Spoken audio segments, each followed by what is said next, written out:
Hey, Welcome, everyone. Welcome to Regine Bridges the Gap. Okay. So, my name is Regine, and I am a YouTuber on here.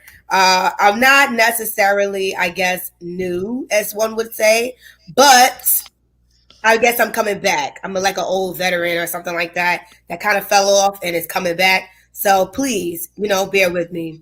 Other than that, I have two special guests on here tonight. I have Kayla on the live with us today. She is from English, what is Diaspora English Learning. And then we have Yusef Wateef here. He's a YouTuber as well. I'm going to give them each a chance to introduce themselves. So we're going to start it off with Kayla. Kayla, go right ahead. Jump in, introduce yourself. Tell us who you are, what do you do, where you from. Go right ahead. Sure. My name is Kayla. I'm from Toronto, Canada.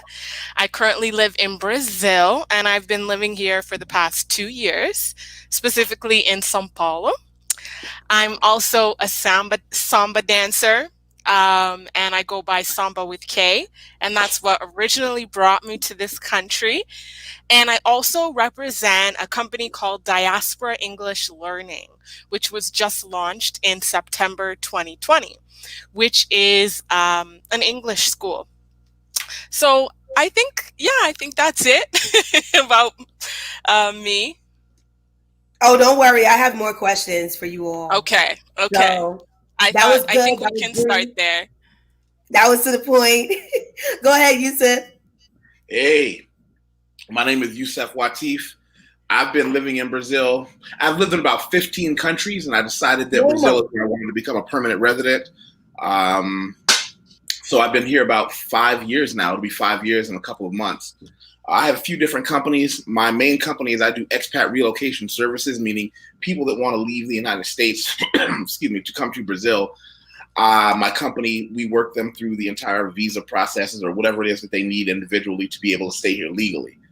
Um, I was born in Niagara Falls, New York, USA, where it's cold all the time.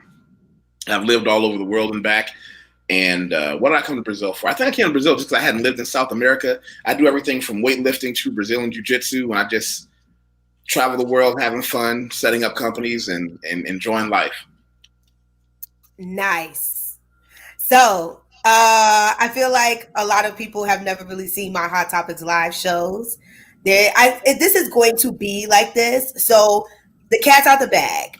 Every Friday, I go live, and it's going to be similar to Hot Topics Live Regime. I know some of my subscribers have followed me from there. That's why they're here now. But it will be similar, and it's very fun. It's very quirky. Yeah, it's kind of risque, if you want to say. Not even gonna lie, it's kind of risque. But I do ask all of my guests random questions. So I'm just letting you know now. Just come in with, I guess, an open mind. So I'm going to be asking you some random questions. Hey, Sid, how are you? Uh, Hey, Sid is from my team. He can come down to Brazil every now and then. Great workout, buddy. Make sure you subscribe to her channel, Sid. yes, subscribe.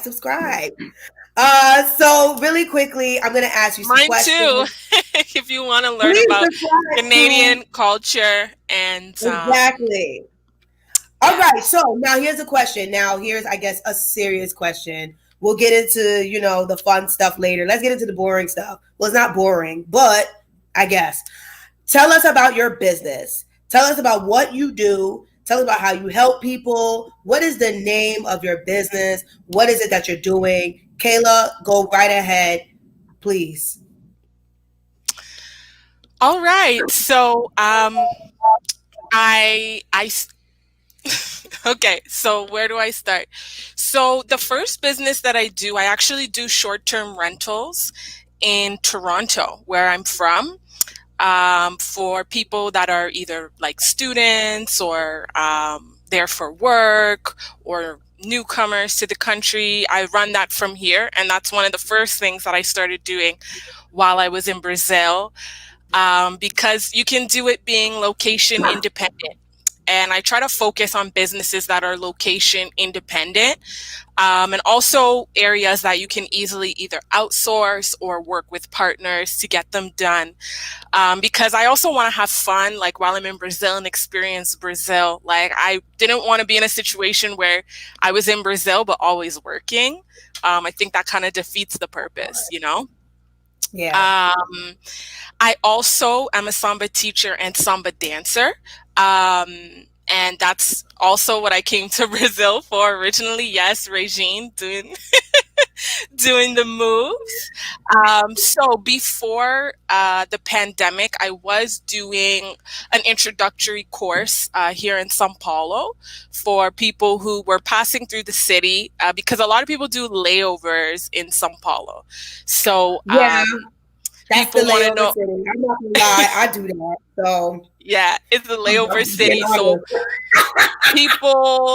people look for things to do. So I was offering a workshop that gave people an introduction to Brazilian samba as well as the main steps. And a lot of it focused on helping people actually recognize the music, because everyone's heard of samba, but nobody really knows what it is or what it sounds like if you're not in the samba world or in Brazil. So I help them develop that cultural competence, and then, you know, send them off to Rio to enjoy that. Yeah, send them to Rio. Send them. Yes.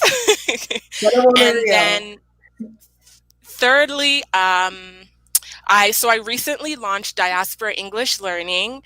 It is an English tutoring services. I offer one-on-one tutoring as well as courses for, firstly, test preparation. So either the IELTS or CELPIP, Canadian English Proficiency Exam.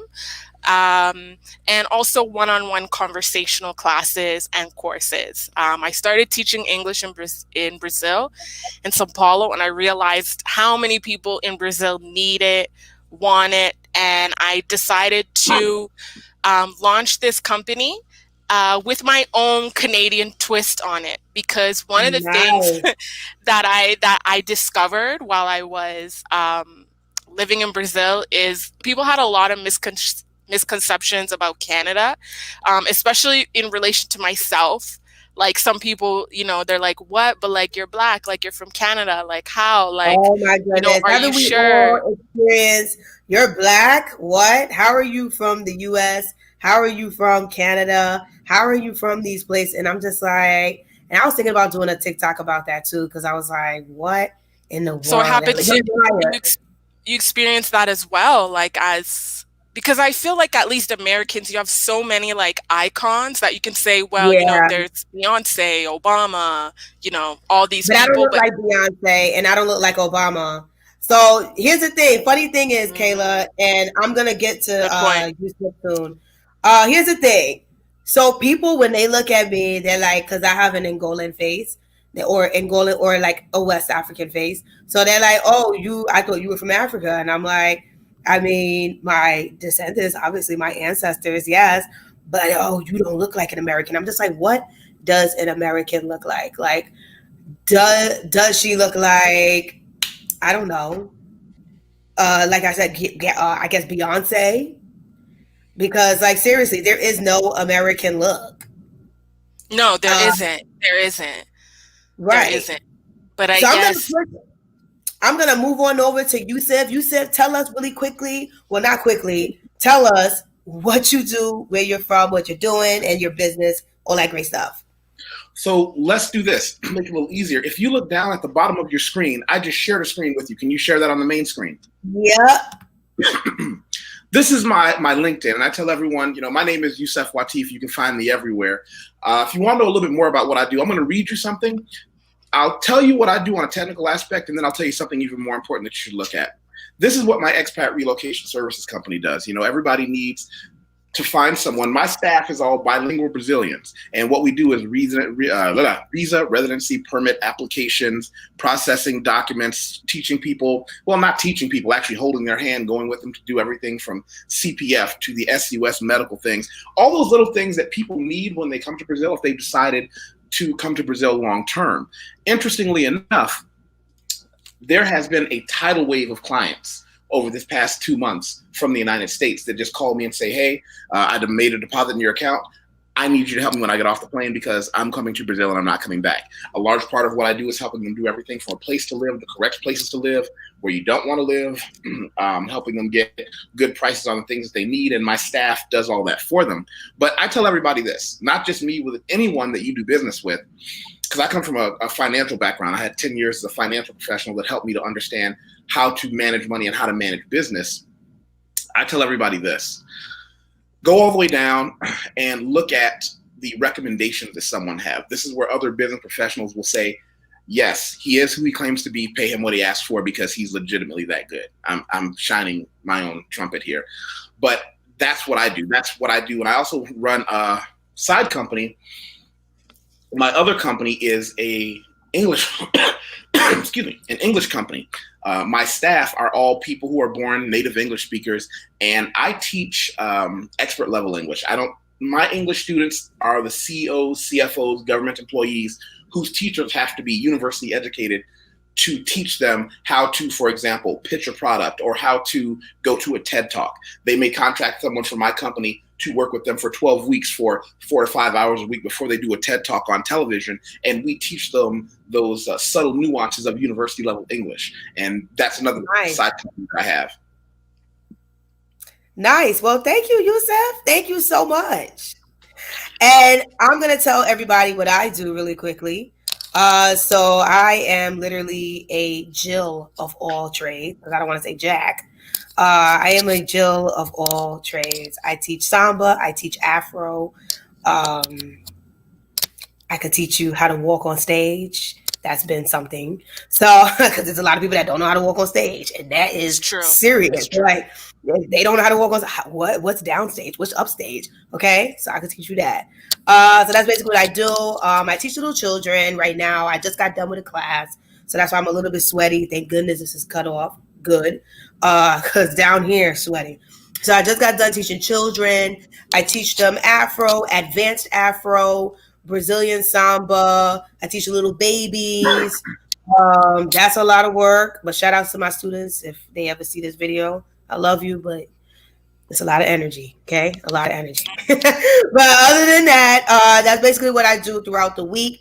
And I make TikToks because that's fun, you know?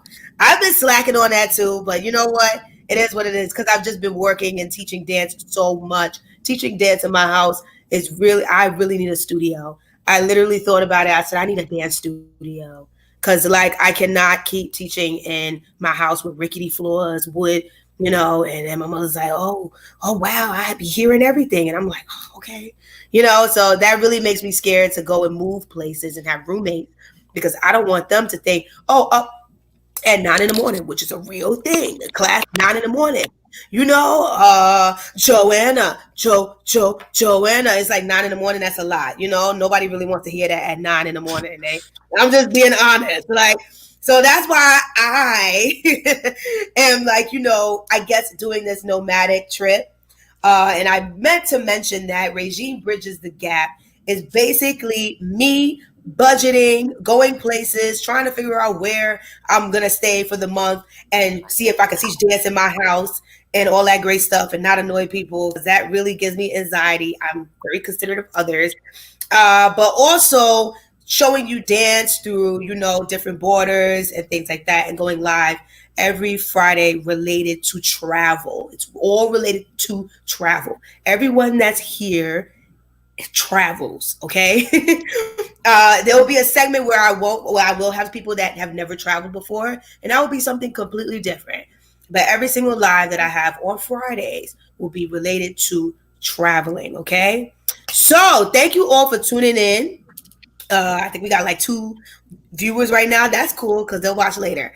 Other than that, I want to ask a question. So my question is, what was the biggest, what was your biggest adaptation when you came to Brazil? So you two are living in Brazil. What was something that you had to change about yourself? What is one thing that you had to change about yourself? You had to roll with the punches because this was like, this was too much. Yusef, I'll start with you first, and then Kayla, you can go right ahead. Well, I guess the biggest part for everyone would probably be the difference between the Portuguese classes that I took beforehand, because I'm a big fan of Pimsleur, and then using it on the ground. Because there's going to be a lot of things that people use. The thing about Pimsleur is this. When you learn through Pimsleur, they teach you the most correct, most formal way to speak. And I think that's a good thing. You'll never get in trouble for calling someone sir or ma'am, but I had to learn how to modulate my speech so I didn't sound like a professor, because I'm very strict on myself. I want to speak Portuguese as well as I speak English. And that's a long haul for me. You got to walk before you can run. So I'm sorry. I didn't know that. No, it's funny to me because I'm thinking the same thing. Because my friend literally said that he was like, you're speaking like you speaking out of a book. And I was just like, I'm so sorry. I was like, I thought that's what you say. So that's why I'm laughing, because I've had that conversation with a friend of mine, and he was just like, nobody says that. I'm like, oh, sorry. Go ahead. That's why I'm laughing. Yeah. I've had that experience too. The other adaptation I had to make, that was personal, but the professional adaptation I had to make is that a lot of my Brazilian clients didn't quite understand that when I say, I have an opening at 8:30 a.m., is that reasonable for you from 8:30 to 10? And they say, yes, 8:30 to 10 works. And I say, okay, we're going to meet at this co-working space or even your office. And I'm there at 8:20 because that's the kind of guy I am. And they didn't show up. So an adaptation that I had to make was, no, there are no do-overs. You're paying full ahead of time, and you get no refunds for any time that you wasted of mine, because I have several clients. So I had to make that adaptation as this, and no mercy. In other business situations in other countries, things happen every now and then. You're going to be late. But because in Brazil, I had to make a financial penalty. If you hired me to review a document for you that has to be translated into English, and I have you from 8:30 to 10, you're paying me ahead of time. You're going to pay full ahead of time. That way, if there's any reason at all you come in late, no, you don't get to stay overtime with me. I have another client at 11, so I'm leaving at 10. And I mean, I'm a bit strict on it, and they're like, oh man, you're being kind of a jerk. Hey, if I don't hit you in the wallet, you won't remember that feeling. Then my clients had to learn that Wateef is one of those professionals that when you tell him we're contracted from 9 to 12, if you don't show up at 9, he's not giving you your money back, and he's not staying later. Because that's serious. That's a real adaptation. That's real. That's so real. Kayla, you and I, we've talked about this so many times. People just showed up whenever they want to show up. You said someone showed up drunk to your class? Oh my goodness. Like, seriously. No, I'm showing up whenever they want to show up. And then just like, how they want to show up. However, giving you your fantasia whenever they feel like it. Like, are we now running on a time schedule? Like that, Yusef, thank you. I forgot about that. I was so enchanted by Brazil that I literally forgot about that. Time, promptness, that's serious. That's a good one. I'll tell you the thing is, I never want anyone to think I'm speaking poorly of my new country, because I love it here. I'm a permanent resident. I have a passport soon. Right. I tell people this all the time, and my Brazilian friends and clients get angry. I tell them, you go to other countries, and some things they're an A, some things they're B, some things they're C in. Brazil is not an A in everything, but it's a B plus in everything. Cost of living, value, people, it's a B plus all across the board. I don't see any C's. Right. I don't have anything in Brazil that I look at and go, wow, that sucks. Right. No, that makes sense. And no, I'm not down in Brazil either. At all, because to be honest, I'm just going to be very honest. And Kayla, you can go right ahead right after what I say. I said this Brazil reminds me, and no shade, again, y'all know me from Hot Topics Live. I keep it very real. Brazil reminds me of like Black family functions. I'm so serious. People show up when they want to show up. I'm dead serious. At least mine. Maybe not yours, but mine, like my family functions. People show up when they feel like it. They get started when it happens. It's fun. It's super fun. It's amazing. It's family oriented. But the timely manner, the promptness, I'm just like, okay, I guess it happens when it happens. Too many times at Samba schools, specifically Samba, that rehearsal does not start for 2 hours. So like, I'm just being real. I'm being serious. And that's not like that's where São Paulo is different. because they will get I've fined heard. if they do that. I've heard. So they're not going I've to. heard. Yeah, no, Rio's not like that. And I'm so sorry. I love my Samba schools. I love y'all to death. But seriously, I've been at these rehearsals waiting for a very long time. Very, very long time. I just say, hey, let me go get me a shish tudo and get me a cerveja because I'll be by the time I get started. I'm dead serious. Go ahead, Kayla. Tell us what your adaptation was. Go right ahead. Wait, before Kayla, say hello to Francielle. She's somebody else that I brought over from my channel. Okay, hi, Francielle. Hi, Francielle. Beige. Go right on ahead, Kayla. Okay. Okay, so one of the biggest adaptations I had to make was being flexible. People really appreciate you being able to be flexible, especially as an English teacher. Like if you just give them a one-size-fits-all package, or even if you present it as a one-size-fits-all, people are just like, it doesn't work for me, but it's complicated, but I have this and I have that, and I don't know, and is it going to work for me? And, I used to get really frustrated by it because I'm like, no, like I'm the teacher, like I'm dictating. And then I started to see how things went. And I also benefited from other people's flexibility as well. So I had to change the way I offered my services and did my services to get customers, to be honest, to get students, to get clients. What is the next thing I would say? Yeah, so I think being flexible was a big thing I had to change. And also, yeah, things in terms of marketing as well. Like people never show the price. People always want to talk about the price. That's especially a big one. But yeah, I haven't ran into that lately. Lately, I haven't because I'm still buying stuff in Brazil. But I haven't but I've seen that before. Yeah. Yeah. And people are very much like, no, like, let's meet up and let's talk about it. And let's, I need to talk to you. I need to, I can't give you any information unless we meet up face to face. And sometimes it's kind of like, oh God, like just send me, just message me. And it's like, no, it's not happening. Especially like with Samba stuff as well. Like with the fantasias. You're not getting a quote through WhatsApp. It's not happening. Even like sending a message too. So also another thing I had to learn is certain forms of communication are considered different. Like if you book an appointment through text, it's not as serious as calling someone. And I've had anxiety with calling. I'm not gonna lie, Kayla. I've had anxiety because I feel like they're not understanding what I'm saying through the phone because of my accent. And I was like, you know what? Let me just chill out and send an audio where it's clear, clear, and they can hear me. But I haven't tried that, and I think I will try that more. I'll try that more for sure. Okay. Yeah, I mean, I was actually told this because I would, I try to avoid speaking because once people find out that, you're a foreigner living in Brazil, they want to play 21 questions. So I try to avoid that. So I try to do a lot of things through written communication, but then I learned like that's not the best way. And I just have to go through the motions, have the conversations.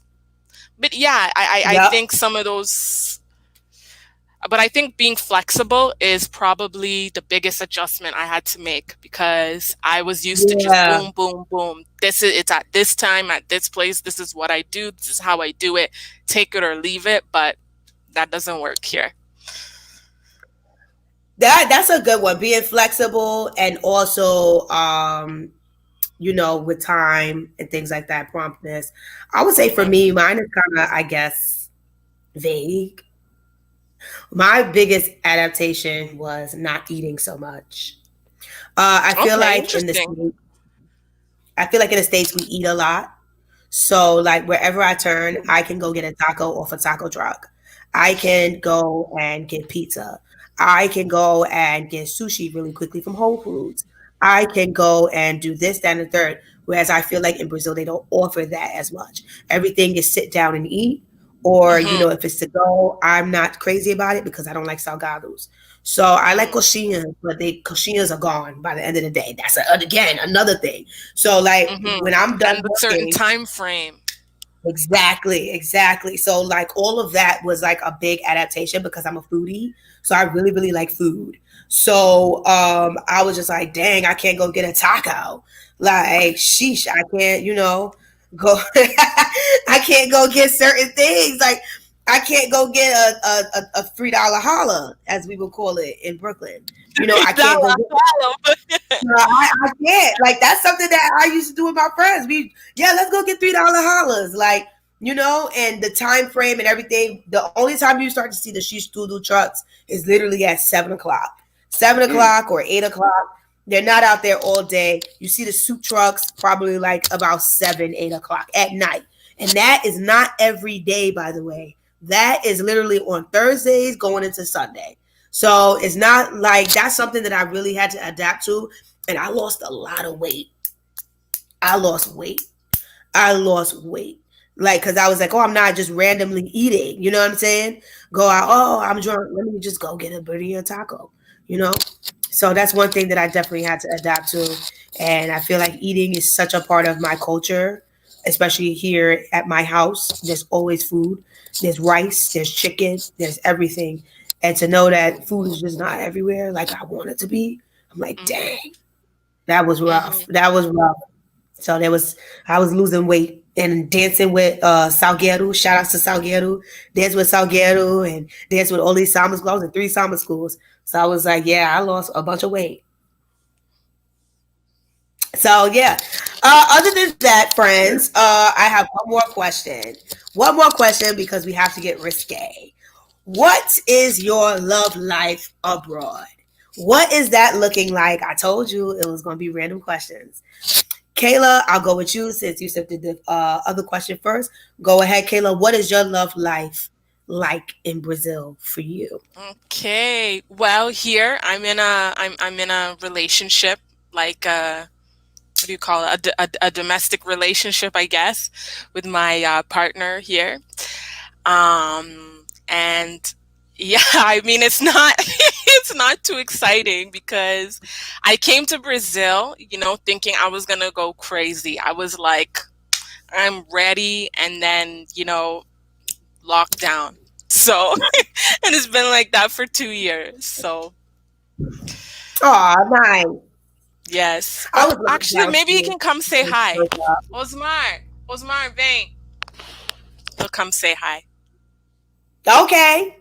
All right, Yusef, go ahead. We'll wait for him, but go ahead, Yusef, go right ahead. How is it different here? For me, it's no different than it was anyplace else in the world. What I found is that if you're one of those men who, you don't have to be a bodybuilder, but if you keep in good shape, you don't have to be rich, but if you consistently save money, you don't have to be a genius, but if you read 1 or 2 books a month, men like us and the friends that I hang around with, we don't have those kind of issues. So we constantly have a great relationship life. We can always go out and women are looking to date men like us. Okay. All right, Yusef. I know that's right. They always trying to date me. I was like, okay. It's like a lot of guys call me and they want to know about my company, but then they also say, hey, is it true that the women in Brazil are different? And I've done videos on this. I say, no, they're not. Oh, really? Can you share the video in the comments or share it somewhere so we can see it? Okay. Here's it. Easy. While I'm pulling this up, I'm going to tell you what ends up happening. By the way, I'm going to put it in the comment section. I'm going to put a link. You can put that on the screen. Then I'll share the screen with you as well. Here's what they believe. They believe that there is this magic place where you can not do the work and still get the woman you want. It doesn't work that way. If you were a loser in America, I said that's a good point. If you were a man who was afraid to talk to women in America, if you were a loser in London, if you were a guy that wherever you were from, you couldn't quite get your nuts together to go out and try to, become that guy, it's not going to work. It's not going to work here. And I'll tell you why it won't work for the guys who want to get mad about it. And anybody can feel free to at me. I'm here all day. Here's the other problem they don't quite understand is that the women out here have been having guys hollering at them since they were 15 years old. The guys out here aren't scared. So when you come here, you're already at a deficit because the guys out here, they've been trying to talk to girls since they was walking down the street getting some bubble gum. But they want to hear this nonsense about how, it's different over there. No, it's not. Don't get your hopes up, buddy. You'll walk out here and get crushed. Let me share something at the screen right here for you. Go right ahead. Come on.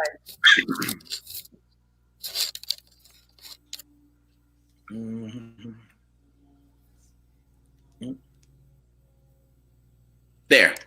That should be, yeah.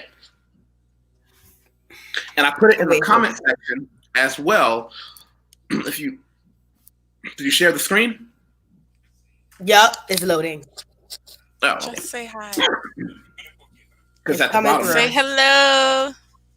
Hello, people. Hey. Hi. Hello, people. I cannot hear well because she didn't give me the earphones. Okay, we can't see her whole face. Hello. Okay. Okay, time's up. Go ahead, So Yusef. yeah, that's one that I would say is that's one of those that I just have to disabuse these guys of this notion because unfortunately there are a lot of people who try to push this image of Brazil as this sexual paradise and what they sell these guys, and there are men who make their money selling guys a trip to Brazil and you're going to meet all these women, and they don't tell them when they get off the plane the women are just prostitutes. And I have nothing against hookers. I think hookers, hey, look, make your money the way you want, but what they do is they trick these guys into thinking that you magically walked into a world where all these women in bikinis just want you, even though you don't speak the language, you got a gut hanging over your belly, and you're scared to talk to women. But suddenly you're attractive here. That blue passport is magic. And, we'll do a live about that, Yusef, another day, because I have friends that are Brazilian, and literally that blue passport is, what is that, $? At the end of the day. So, and they've told me personally, taken, and they wonder why they got taken advantage of. I'm like, well, what did you have to offer her besides your wallet? And I'm not saying you don't spend money on a girl you like, because beauty costs. If you out with a cute girl, yeah, you might buy her a dress, you might take her to dinner. But if you're leading with your wallet, of course you're going to take advantage of. But nobody wants to do the work. That'll be a good topic for another day, Yusef. I promise we'll do another topic for that because I have a lot to say about that. And also, I might get a Brazilian on the room to talk about that. But other than that, thank you. And for me, dating in Brazil was, I guess, very different. I'm single. I'm the only one that's single here, I think. So I am, right? I'm the only one, right? Okay, cool. So basically, wait, what? You're single? Oh, I'm sorry. I thought you was married. So sorry. Okay, well, as a woman, I'm the only woman that's single here in the room. So with that being said, I would say for me, dating in Brazil was very different. I liked it though, but I also like Latin men. It's just something cultural about them or what have you, whatever. That's about it. About that. I just like Latin men. So with that being said, it was very different, but it was also kind of toxic. We'll get into that another day.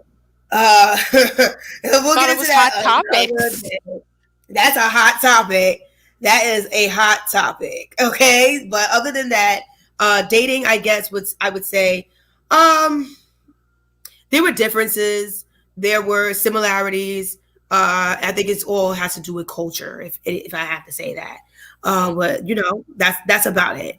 I don't have a love life in Brazil. I'm living in the US right now. So there's no love life for me. But anyway, guys, we're gonna end this shortly. I have one last question, but just to let my followers know, and we will be going live every single Friday at 8:30 p.m. Eastern time. This is the Regine Bridges the Gap travel vlog live Fridays launch. So thank you for being on board. Wait. You. guests for being. We're not ending just yet. Oh, I got one more question. But I'm going to leave the space open for y'all to ask me questions if you want. But I just want to let my followers know, thank you for, being on. And thank you for the new subscribers. Thank you, Franciele. Who else is watching? I don't know. You haven't commented yet. Sid was watching. Thank you, everyone. Make sure you share this live. Subscribe to all of our guests, including me, for more content. All right. Before I ask my last question, the floor is open. Does anybody have anything they want to say? Do you have questions about me, Kayla, Yusef? Go ahead. I have a question. Go ahead. For you specifically, what was your Portuguese level like before you arrived? Doo-doo. So it was. And that's a good question because I was literally going to these dangerous areas in Rio speaking broken ass Portuguese or limited Portuguese.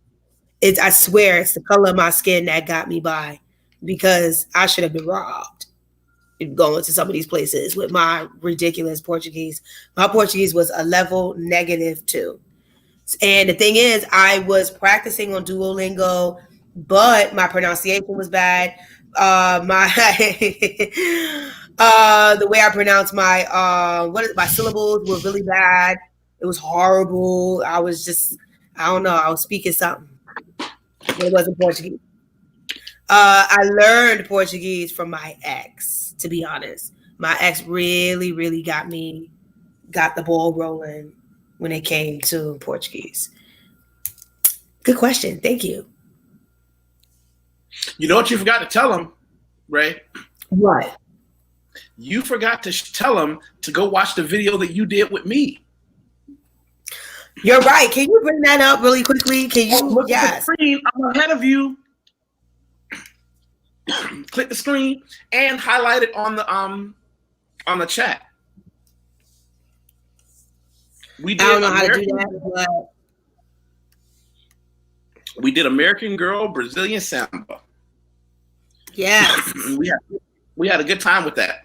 Yes, we did. And that is all over. Like that you can just go over to Yusef's page and that is all covering everything, like my whole experience living in Brazil, like my entire experience. Well, not really, but the majority of my Samba experience, going to the Samba schools was something else. Because I don't know about Sao Paulo, but a lot of the Samba schools in Rio are in the favela. So you kind of got to go there. I just want to dispel anybody. I don't know that life. I don't go in poor neighborhoods. I didn't live in the projects in America. I'm not doing it abroad. People come to me with these stories about, there's a great party. It's way out in the middle of nowhere. You got to take 2 donkeys and a mule. Nah, that's okay. That's all right. If it don't show up on Google Maps, I'm good. Well, that's the beauty of Rio. The favela shows up on Google Maps. So that's why I live in Rio now. You'll be okay. It shows you right where to go. Yo, Rio's different, man. It's not like Sao Paulo where it's like, oh, the favela. Like safe where you can just walk around at night. You listen. You got the whole Google Apps. They even have a Google Apps favela mapping. You just type in the favelas and it points all the favelas that's around you. It's actually really good to know. It's really, really good to know. That helped me out a lot when I was living in Rio. To know where I was living I lived in the favela as well. It's not what you think it is. Why? I'll do a whole segment on that. Why did I do that? Yeah. Oh, now that's a good question. And you know what? That's a good live segment because I was broke as a joke. And that's why I had to go. But that's a whole nother segment. And that's for my adventurous travelers. Those that live life on the edge. If you live life in the edge, when you're in Samba, when you're in the Samba world, sometimes you don't really have a choice. If you need to get something done or you need to get something or information or training, sometimes you get an address and you gotta go. Listen, for anybody watching, when you come and hang out with Yusef Wateef, professionally or personally, We won't be going to any place like that. We're gonna be in the places where you can walk around outside with your phone out and not worry about getting robbed. When you come hang out, you want to go someplace adventurous, you go with them. Y'all want to come and hang out? Yeah, but we were in Sapucaí. I was in IMB, so it was for a good cause. First of all, that was very wrong, Yusef. You don't get your phone robbed or stolen in the favela because why? The Factiles run that and the militia run that. So if there is a problem that happens in the favela, they will definitely handle it very quickly. The reason why they don't want any problems in the favela or anybody robbing or molesting or doing anything crazy in the favela is because that's going to bring an operation that they don't want. So the favela is actually a lot more safer than it is the streets. I've never had my phone stolen in the favela because, again, what would happen? That person who robbed you will be microwaved. And that is a serious problem. That's a serious accusation. So now you're advocating they got good justice. Really? That's better? They will kill that person. It's jungle justice out there. And I honestly would. You live here because you advocate this militia as well. It's not robbing people that come into the projects. I wish that the USA would do that, but they don't do that. We don't govern our community. But over there, they do that. So I just wanted to let you know real quickly that that's how it runs out there. So do not tell my followers that you're going to get robbed in the favela because you're not going to get robbed in the favela. If anything, they don't want you there. That's possibly, they might not really want you there. That's the thing. So yes, you listen to Yusef, don't go. But, however, if they don't want you there, leave. And also don't come in there, flashing phones and taking pictures and stuff and what have you. Don't do that. First of all, that's rude. I don't walk into anybody's community and start taking pictures unless I'm having fun. But other than that, I just want to let you know that, Yusef, that's no disrespect. Just want to let you know really quickly. Say hello to Brother Craig. He's somebody I brought over. Hi, Craig. Hello, How are you doing? How you doing? All right, guys. So I have one last question. So there's a lot of people that follow me as well that really want to travel. And they feel like, I can't travel. I know, Yusef, you cover this a lot. But I can't travel. I don't have the means to do it. What is one tip that you would give someone that really wants to travel but just does not have the heart to do it? What is one tip that you would give them to get them started? Who wants to go first? Whoever, go ahead. Do you? I'll let Yusef go because I'm thinking about it. Okay. I'm thinking about it. Here's the thing. No matter what you want to do, no matter where you want to go, one of the smartest things you can do to get yourself prepared to travel is decide where you want to go and just start learning the language. I have done a lot of YouTube videos where I hypothesize that particularly for people who don't have a lot of means, becoming fluent in a second language is probably one of the most effective ways to give yourself a doorway into any other world you want to. I have two theories on language. You can do the big language theory or the small language theory. What's a big language? Learning Mandarin Chinese, learning Spanish. You can talk to millions of people.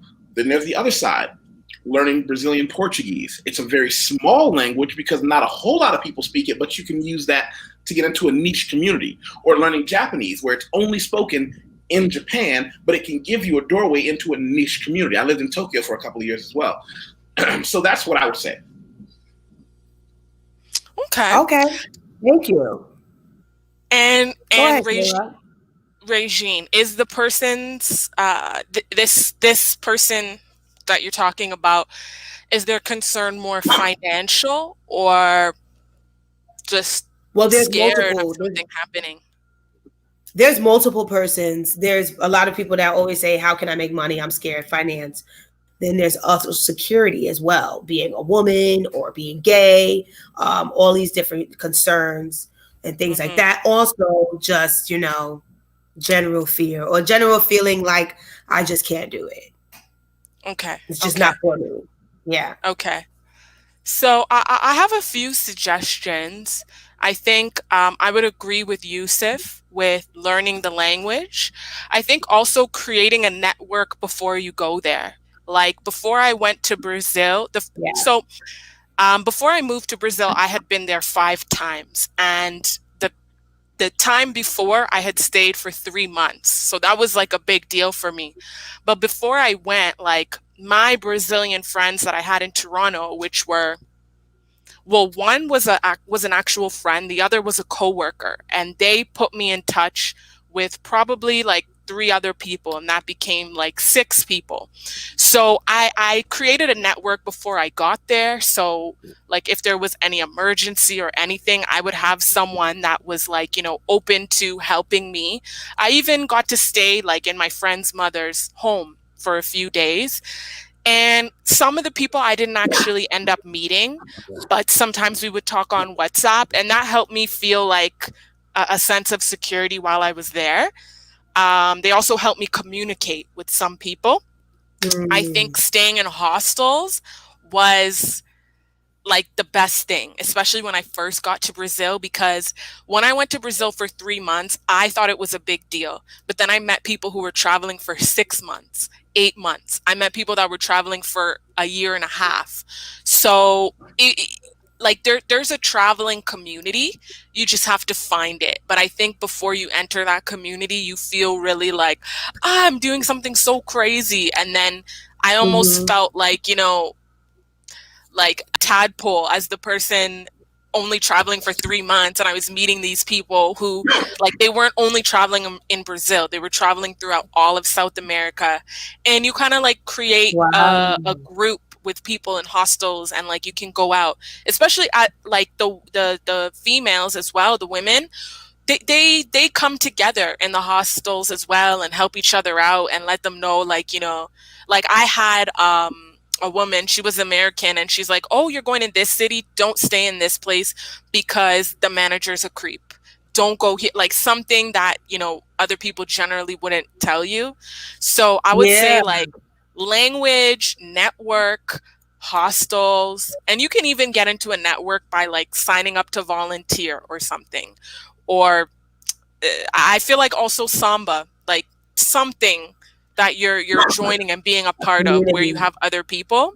Because our Samba group that I know you from, like it got me through 2018 because I felt like I was the only one losing my mind off because of my fantasia and these unaccountable people.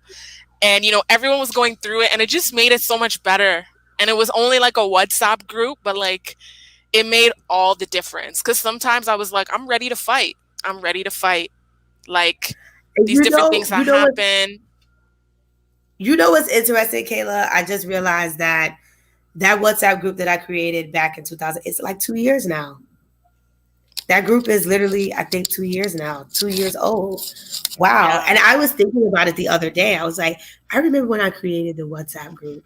I'm so glad. I didn't even know that really like got you through. And I really honestly would like to grow that community. So if you are a dancer and you want to dance in Brazil, definitely join my group chat, which I don't have available right now to just post. But I did not know that, you know, I really did it. Oh yeah. And thank you for that. Oh yeah. It got me through. Yes. Quick question for you, because you touched on something. I'm a Generation X guy. I came up when I was really young. I came up going through the hostel system. I remember going to countries where I didn't speak the language, taking out one of those. What was the name of those books? Mm-hmm. The books, they would do one for every country, and it would give you all the hostels in it.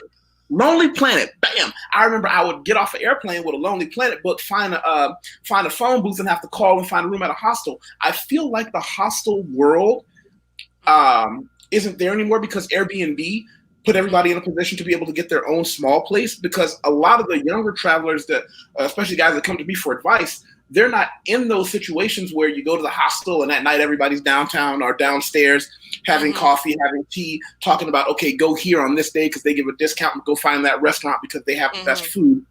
You know, the internet is a wonderful thing and Airbnb is a wonderful thing, but it also robbed us of that hostel community that you used to be able to have. What year were you talking about when you went to the hostels? 2018. Okay, so at 2018, was it still lively? A still lively community? I can't compare because that was when I really started using hostels. Or maybe I started in like 20. Because you know what? I went to hostels to meet people, and also because it was cost effective. Like previously, I had always traveled with friends, so we could easily split like an Airbnb between us. So we would do that. But when I was traveling alone, I was like, okay, it's expensive and I don't want to be isolated. So it's a little hard for me to compare. But yeah, sorry, I don't have an answer. But friend. Yeah, maybe it was better in the past. I don't know, but it definitely served me in 2018. No, 2017. Sorry, when I did the hostel stuff, it was 2017. Okay. Y'all were traveling before I was traveling. I just started traveling. I started traveling, I guess, probably 2017. So I'm still a rookie. I'm still a rookie in the streets. Like 2017, I definitely started traveling. And I didn't do Airbnbs. I think I did. I stayed with my friend. Yeah, I stayed with a friend in Brazil. I stayed at his house. And then I just started doing Airbnbs. So I did that connection, like Kayla said, making, the community, Samba community, things like that, and all that great stuff. And then that goes into the whole experience that I had. I don't know if you guys know anybody who's in Brazilian Jiu-Jitsu. We're the same way. When you train in Brazilian Jiu-Jitsu, you can go to any gym anywhere in the world, and it's just a really interesting like community, because the first thing and last thing, where you're from and who's your coach, because they're lineages. And like, this guy used to train with this guy, and this guy trained with that guy, and oh yeah, come on in. And it's just you just learn things from different people, because we all fight, but we all fight a little different. Where you might be from where you are, and it's just guys choking each other unconscious and having fun. Right. I don't do that. So I guess it's kind of like the Samba community, just like that too. Yeah. Or even the dance community. Dance community. I've heard there's like a CrossFit community as well that kind of works like that too. Mm-hmm. But I can't speak for it, but I feel like it should be similar. Yep. Well, guys, first of all, I want to thank you so much for being on the live, my first live on YouTube, because I'm so used to Facebook. I'm just like, wait, what is this? How you do this? What? Like a grandma on YouTube, seriously. But thank you guys so much. I am so appreciative of you to join in today with Regine Bridges the Gap, my travel vlog. Thank you so much. And if everyone could please subscribe to all of our guests tonight. Please. Now go and like a video. Yusef shared a video, I believe. Yeah. Before, when you click log off, we can stay back here and they won't see us, so we can say goodbye too. Because I always tell people on my show, don't go away. I'm going to click log off so that we're offline, but we can stay in the back. I never knew that. I think it's time. I mean, if you don't mind me walking away from this live. Anyway, so I'm going to hit end broadcast. Is that what I do? Okay. I want to say one last thing. Yes. One last thing, Regine. I think you need to give São Paulo a chance. For real. Just saying. Y'all don't have no beaches. Y'all don't have Is that giving São Paulo a chance? We'll talk offline. Okay.